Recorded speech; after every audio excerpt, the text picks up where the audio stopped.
Kocha mar Harambee Stars Engin Firat pod dhi mbele gi manyo jotugo ma Kenya matugo leagues pinje maoko. Firat nogolo Alfred Scriven mawuok e klab mar Ilhod, klab no matugo e league mar ariyo piny mar Norway. Engin Firat owacho ni Scriven en jalo maber kendo biro miyo tim mar Harambee Stars thuolo mathoth mag loyo. Scriven nowuok Kenya kane en jahigni 17 kodhi e piny mar Norway. Jonyuolne gin jo Kenya gi jo Ingereza kolero ni luong mare tim mar Harambee Stars nobuoge kata kamano en thuolo ma obiro kawo gi lwete ariyo. Scriven biro manyo namba e kinde gi jotugo moko kaka Benson Omala matugo ne klab mar Kogalo, Elvis Rupia matugo ne klab mar Police, kachiel gi kapten mar Harambee Stars Michael Olunga. Jatugo no biro yudo thuolo mar nyiso kit tugo mare e tuk osiep e kinde gi tim mar Iran tarik 28 dweni.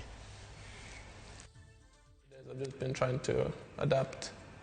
And then there was also a long travel, so I also needed to rest and adapt. So the boys have been good and kind, so it's easy.